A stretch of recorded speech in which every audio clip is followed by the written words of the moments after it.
যে পুলিশ প্রশাসনকে নতুন করে চেয়ারগুলোতে বসিয়েছেন সেই পুলিশ বাংলা সিনেমার মতো ঘটনা ঘটার পর আসে।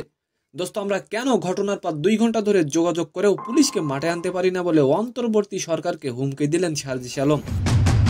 এন্ড সেকেন্ড নিউজটি থাকবে দোস্ত, চলতি মাসেই শুরু হতে যাচ্ছে চ্যাম্পিয়ন্স ট্রফি। দোস্ত, টুর্নামেন্টের এবারের আয়োজন পাকিস্তান হওয়ায় পাকিস্তানে যাবে না ভারত।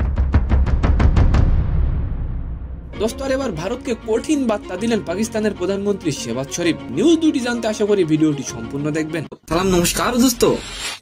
অন্তর্বর্তী সরকারকে উদ্দেশ্য করে কোটা আন্দোলনের কেন্দ্রীয় সমন্বয়ক সার্জিস আলম বলেন যে ছাত্র জনতার রক্ত দিয়ে জীবন দিয়ে আপনাদের সরকারে বসিয়েছে, তাদের নিরাপত্তা কে দেবে? দোস্ত, সার্জিস আলম আরো বলেন যে পুলিশ প্রশাসনকে নতুন করে চেয়ারগুলোতে বসিয়েছেন সেই পুলিশ বাংলা সিনেমার মতো ঘটনা ঘটার পরে আসে। আমরা কেন ঘটনা ঘটার পর তাড়াতাড়ি পুলিশকে মাঠে নিয়ে আসতে পারি না? দোস্ত, সার্জিস আলম যে কথাগুলো বলেছে, আপনি কি কথাগুলোর সাথে একমত? অবশ্যই কমেন্ট করে যাবেন।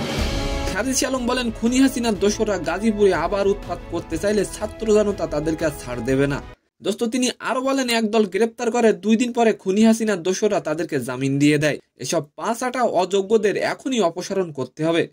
দোস্ত, সেকেন্ড নিউজটি হলো, চলতি বছরে পাকিস্তানে শুরু হতে যাচ্ছে চ্যাম্পিয়ন্স ট্রফি, বাট পাকিস্তানে খেলতে যাবে না ভারত।